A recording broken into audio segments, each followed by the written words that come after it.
Bonjour à tous, aujourd'hui on va parler de caméras de surveillance, mais alors vraiment pas n'importe lesquelles, on est plutôt sur une gamme professionnelle qui peut également aller aussi à des particuliers. Mais c'est deux caméras de la marque TP-Link.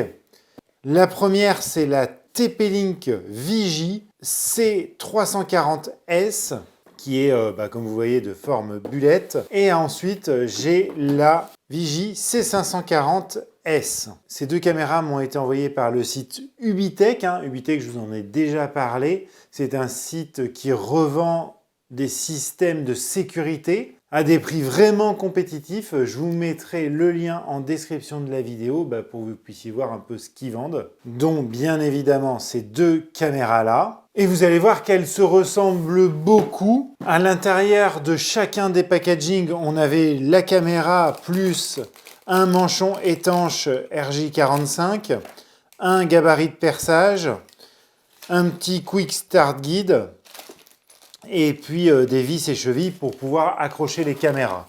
Mais ce qui va surtout nous intéresser, c'est les caméras en elles-mêmes. Donc la première, la C340S. Bon, déjà, ce qu'on peut voir, c'est que c'est quand même un beau bébé qui est déjà fortement dissuasif. Quand vous voyez ça, vous dites, bon, là, je suis filmé. Avec devant un gros objectif avec une ouverture f1.0 pour capter beaucoup de lumière et un capteur 1 sur 1.8. Il y a également un algorithme ISP qui va être capable d'analyser l'image pour faire ressortir au mieux les lumières. Et d'ailleurs, j'ai un exemple tout de suite. Vous voyez, ça, c'est mon garage quand il n'y a pas de lumière. On voit un petit peu de lumière qui passe par le tour des portes. Et voilà ce qu'on voit avec la caméra. Vous voyez, il n'y a pas photo. Et là, les petites LED qui sont devant n'étaient pas allumées. Puisque en plus, pour améliorer l'image de nuit, on va avoir 4 LED blanches qui vont permettre de voir la nuit avec les vraies couleurs. Ça va éclairer la scène. C'est des LED qui sont bien puissantes et comme ça, vous allez pouvoir voir une belle image de nuit. On en reparlera dans cette vidéo, bien évidemment. Et ça, c'est ce qu'ils appellent le Color Pro Night Vision. Ensuite, après, la caméra est en métal et en plastique. Alors bon, elle est un petit peu sale puisque forcément, je l'ai mis dehors depuis quelques temps pour pouvoir vraiment bien la tester. Et tant qu'on est dans la qualité de l'image, l'objectif, ça va être un 4 mégapixels qui prend en charge le WDR, le HLC, le BLC. Bon, en gros, elle va être capable de gérer le contre-jour, d'améliorer ses couleurs de façon complètement automatique. Donc ça, c'est cool. Et après, vous allez me dire comment elle se branche. Est-ce qu'elle est Wi-Fi? Non, elle n'est pas Wi-Fi. Elle va se brancher via un port RJ45. Alors, vous pouvez la brancher à un port RJ45 classique et après l'alimenter via un adaptateur secteur à brancher sur cette petite prise-là. Il n'est pas fourni avec, il faudra l'acheter sur le site d'Ubitech par exemple, mais il n'est pas fourni pour une bonne raison, c'est que l'alimentation peut se faire via un câble RJ45 PoE. PoE, Power over Ethernet, c'est-à-dire que l'alimentation peut venir aussi du câble RJ45. Mais pour que l'alimentation vienne du câble RJ45, il faut que là où est branché le câble RJ45, ça envoie de l'électricité sur le câble Ethernet. Donc il faut soit que ce soit branché sur un switch PoE, Power over Ethernet, ou soit via un injecteur PoE, ou soit sur un NVR PoE. Et un NVR PoE, moi j'en ai un ici, que j'ai testé il y a quelques temps sur la chaîne.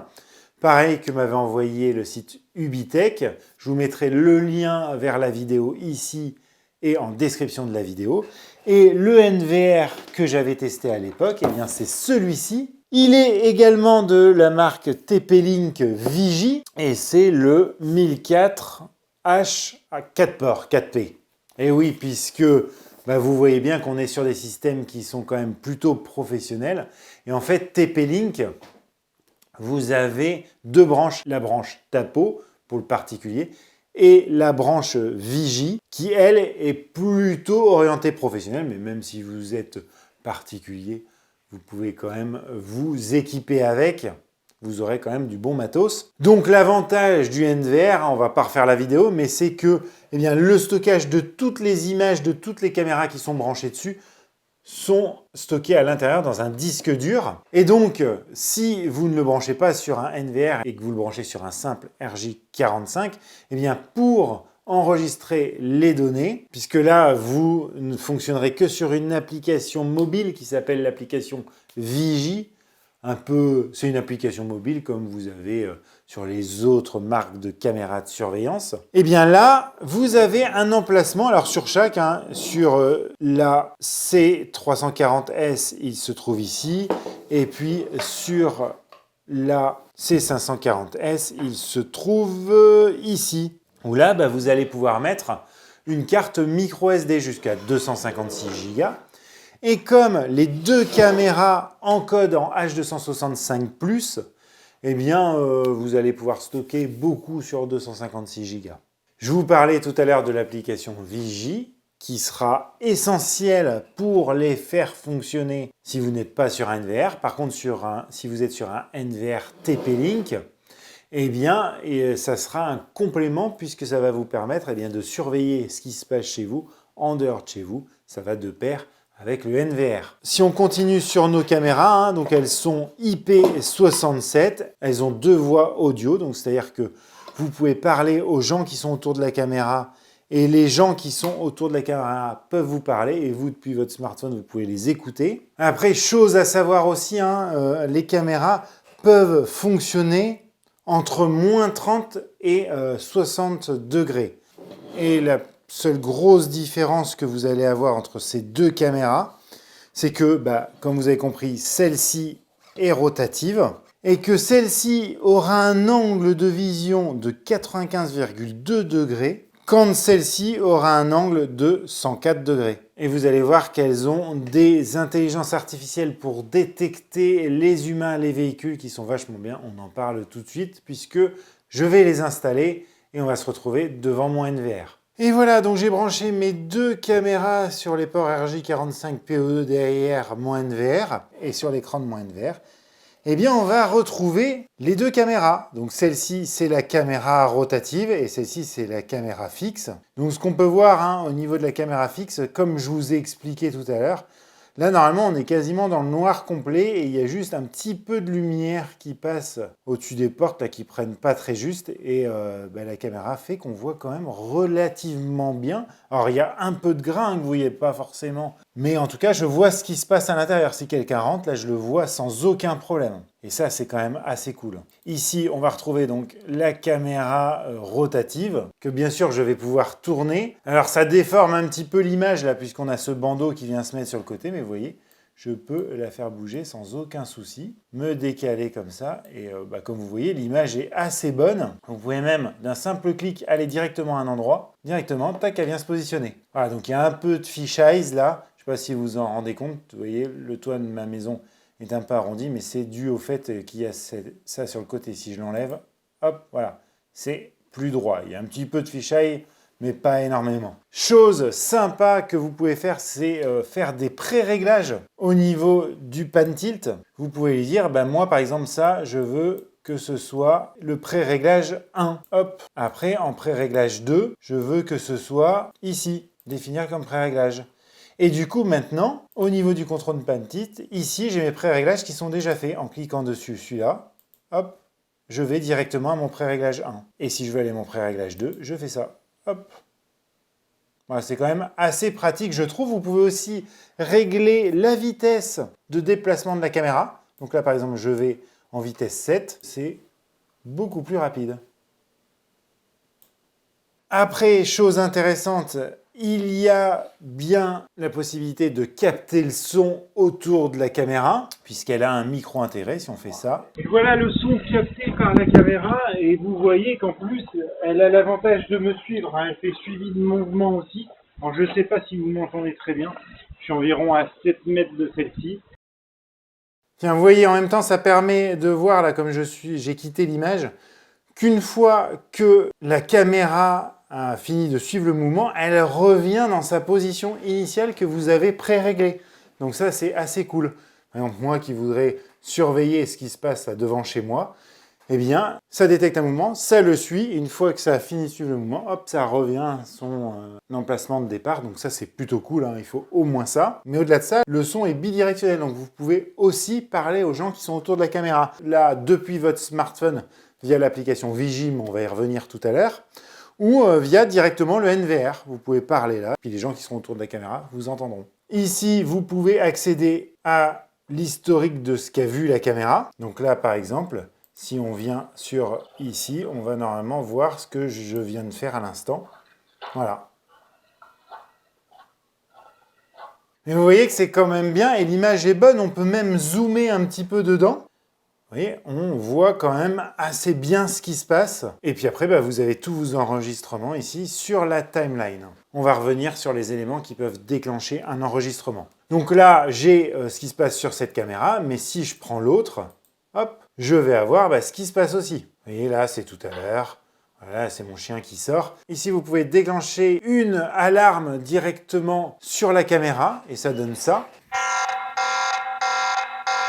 Que bien évidemment, vous allez pouvoir paramétrer. Voilà pour les principales fonctionnalités. Ici, on va retrouver les différents événements qui sont passés. Là, vous voyez, j'ai débranché tout à l'heure avant de faire la vidéo. Et donc, ça me dit qu'il y avait une perte de vidéo. Et maintenant, ce qui va nous intéresser, eh bien, c'est de regarder comment on peut configurer tout ça. Donc là, c'est très simple, hein, vous cliquez dessus, vous faites paramètres ici. Et là, vous avez à peu près tout. Donc ici, vous retrouvez toutes vos caméras. Vous pouvez gérer les mots de passe des caméras. Vous pouvez à peu près tout faire. Afficher, vous allez retrouver les paramètres de base, c'est-à-dire la fréquence du courant. Vous pouvez ajuster l'image, ajuster en luminosité. Voilà, vous voyez, là, c'est beaucoup plus lumineux.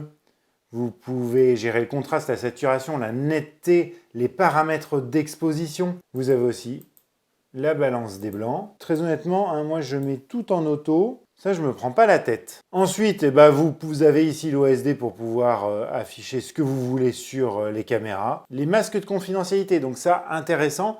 Si par exemple vous êtes à un endroit ou dans votre entreprise ou chez vous, vous ne voulez pas filmer par exemple la rue, hein, je vous rappelle que c'est interdit en France, eh bien vous pouvez faire un petit masque en disant moi je veux qu'il y ait un petit masque de confidentialité. Alors là, moi, je sais que je l'avais dessiné déjà pour faire les tests, mais maintenant, je ne veux pas que ça filme tout là, voilà, qui est la rue. Et je dis que c'est noir. Et là, je fais postuler. Et maintenant, quand je me retrouve sur mon écran principal, vous voyez que l'endroit où j'ai dit que je ne voulais pas qu'il filme, c'est noir. Et bien sûr, même sur les enregistrements, cette partie-là sera noire. Vous pouvez gérer à peu près tout, hein, les flux vidéo. Alors là, vous pouvez choisir ce que vous voulez. Franchement, laissez comme c'est à l'origine, c'est très bien. Vous pouvez, si vous voulez, passer en qualité élevée au niveau de la qualité vidéo. L'audio, vous pouvez tout gérer, hein, la puissance d'entrée, la puissance de sortie. Vraiment, c'est à vous de voir. Vous pouvez même mettre en muet. Vous pouvez gérer le pan tilt, hein, c'est ce qu'on avait vu tout à l'heure. Et chose intéressante, c'est que vous pouvez créer des rondes en lui disant moi, à intervalles réguliers, je veux que tu regardes cet endroit-là, puis cet endroit-là, puis cet endroit-là, puis cet endroit-là. Et s'il y a quelque chose qui se passe, il vous enverra une notification et en même temps, il enregistrera. Donc, c'est plutôt pas mal. Après, ce qui va nous intéresser, c'est le stockage. Donc là, c'est pareil, hein, vous retrouvez là aussi la caméra 1, la caméra 2. On passe de l'une à l'autre comme ça.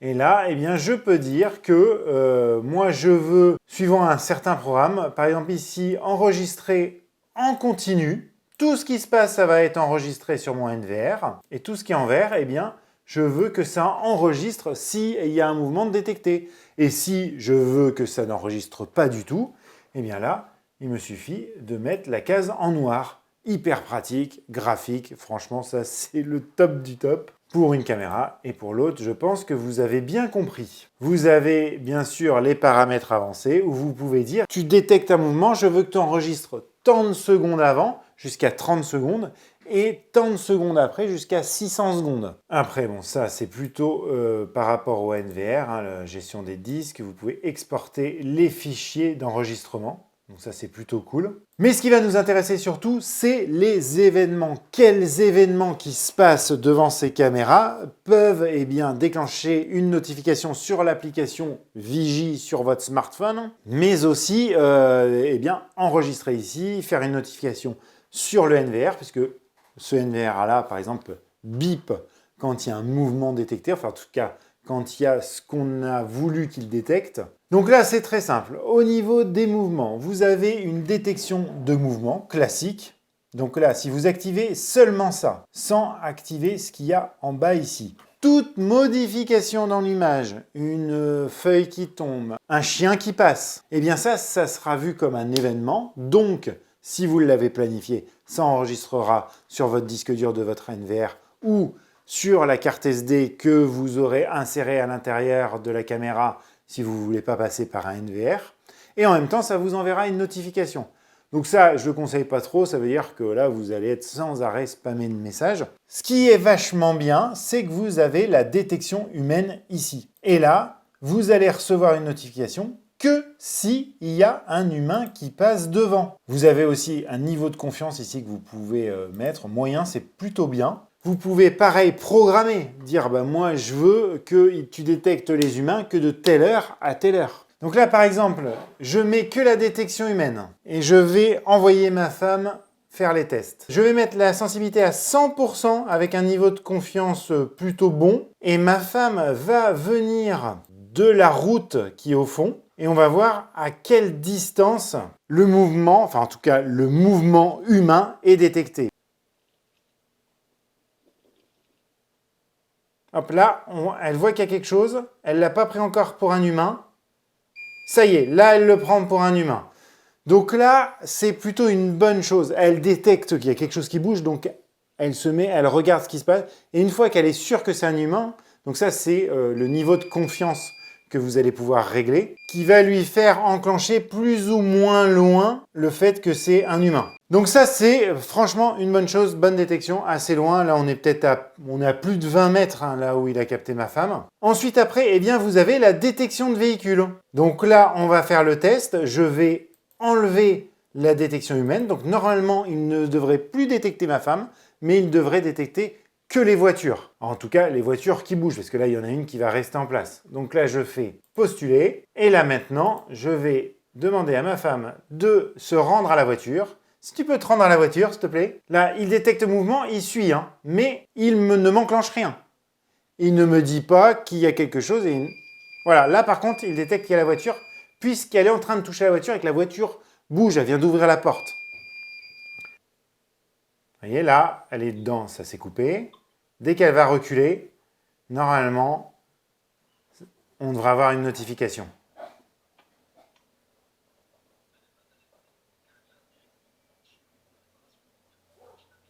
Voilà. Là, il détecte qu'il y a une voiture. Hop, il va dessus, bip, et m'enregistre le mouvement. C'est nickel. Donc ça, c'est super. Ça veut dire que ça fonctionne très bien et qu'il est vraiment capable de détecter si c'est un véhicule ou un humain. Ce que je voulais vous montrer aussi, c'est que vous avez la possibilité de détecter beaucoup d'autres choses. Vous avez aussi l'obstruction de la caméra. C'est-à-dire que si quelqu'un vient cacher la caméra pour qu'on ne voit pas ce qu'il fait, eh bien vous allez être aussi notifié. Vous voyez, là, je l'ai activé. Et donc là, je viens cacher la caméra, hein, mettre ma main devant, hein, ni plus ni moins. Et là, ça l'a bien vu, ça l'a déclenché, ça m'a mis l'image en grand. Et dans les événements, eh bien, vous avez aussi des événements intelligents, comme par exemple la détection de franchissement de ligne, où vous créez une ligne, et vous dites, si quelqu'un franchit cette ligne, ça vous enverra une notification, on enregistrera, je pense que vous avez compris. Donc là, par exemple, on a la détection d'intrusion que je vais activer, et je vais dire que si quelqu'un rentre dans cette zone-là, ici, et que c'est un humain, et bien à ce moment-là, ça me déclenchera une alerte. Donc là, je fais postuler A, et là, je vais demander à ma femme de s'avancer. Et normalement, ça devrait se déclencher que quand elle arrive dans cette zone-là.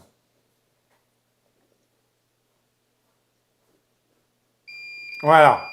Donc là, ça marche impeccable parce que c'est un humain. Maintenant, ce que je vais faire, pour vous montrer que ça fait bien la différence entre les humains et les voitures, je vais désactiver le fait qu'un humain déclenchera un événement et je mets que les voitures. Donc là, normalement, je vais lui demander de s'avancer, pareil comme elle a fait tout à l'heure, et ça devrait absolument rien déclencher.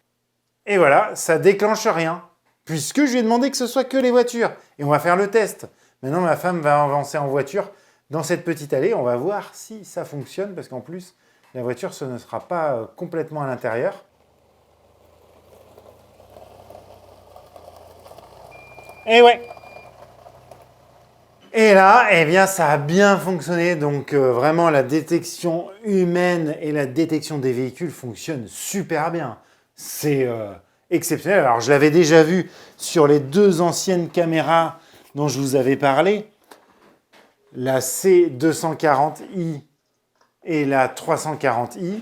Mais là, en plus, le fait qu'elle soit rotative, tout ça, c'est quand même vraiment pas mal. Et au niveau des autres événements, vous avez aussi la détection de vagabondage. Si quelqu'un reste trop dans une zone, vous voyez, au bout de 2 secondes jusqu'à 10 secondes, eh bien, vous pouvez être notifié. Pareil, que ce soit un humain ou une voiture. Détection d'objets abandonnés. S'il y a un objet qui reste pendant 5 secondes, on va le tester, parce que ça, je ne l'ai pas testé. Tac, je vais essayer d'aller poser quelque chose et on va voir s'il le détecte.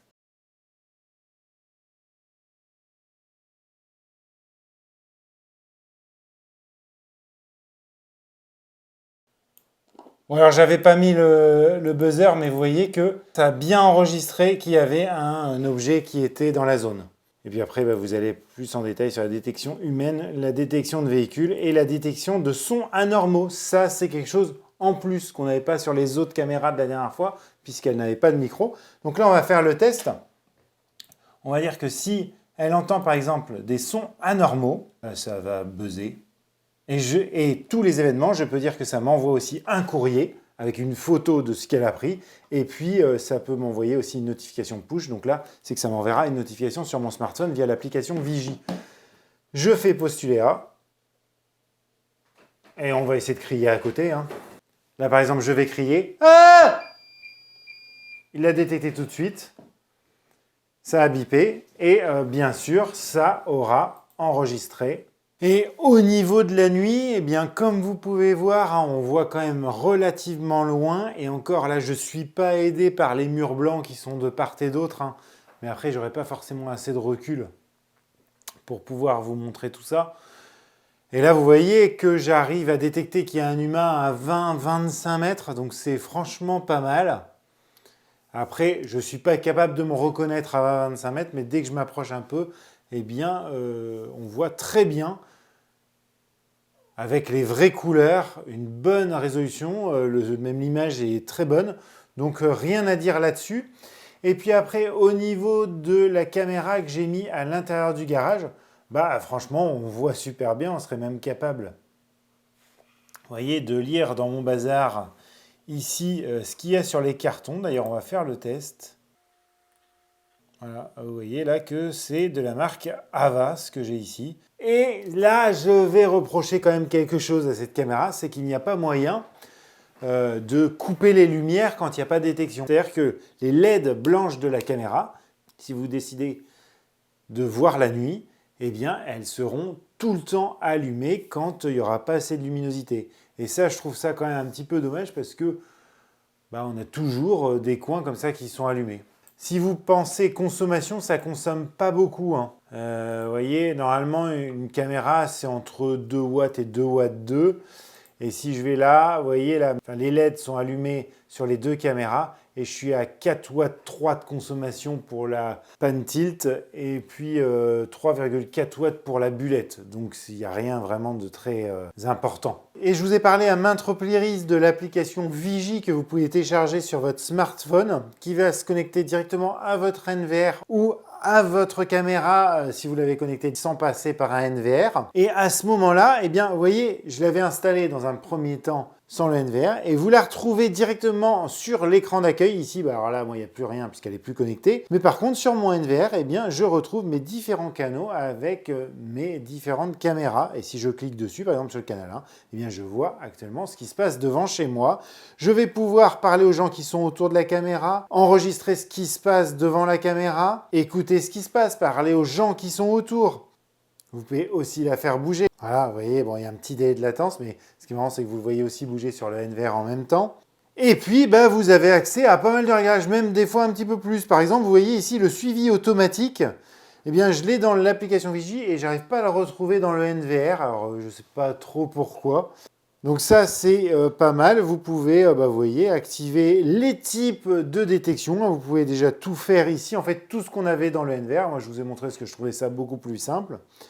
Bref, vous pouvez vous passer du NVR pour faire fonctionner ces caméras-là. Ouais, donc qu'est-ce que j'en pense de ces deux caméras?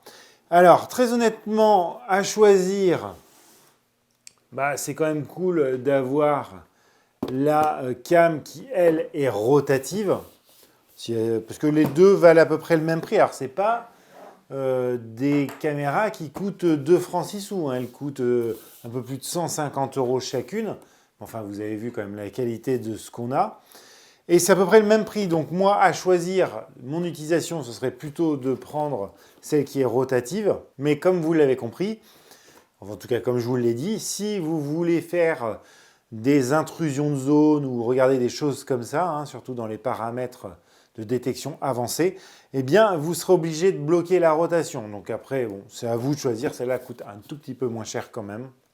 Mais sinon, franchement, on est au top du top. Hein. Vous l'avez vu, la détection de mouvement, la détection humaine, la détection des véhicules marche super bien. Quand je mets que la détection humaine, ça ne détecte pas mes deux chiens, mon Jack Russell et mon berger australien. Ils peuvent passer devant et c'est pas détecté comme une personne. Donc c'est vachement bien. Je vous rappelle qu'en description, je vous mets le lien vers le site d'Ubitek pour en savoir plus sur ces caméras parce qu'en plus, vous aurez tout hyper en détail sur toutes les fonctionnalités de ces caméras. C'est ce que j'aime bien sur le site Ubitek. Et puis, je vous mets aussi le lien vers le test du NVR et des deux autres caméras qui, elles, étaient bien moins chères. En tout cas, je vous remercie d'avoir regardé la vidéo jusqu'au bout. Dites-moi en commentaire ce que vous en pensez de ces deux caméras. Et moi, je vous dis à très bientôt sur Vintech. Allez, ciao!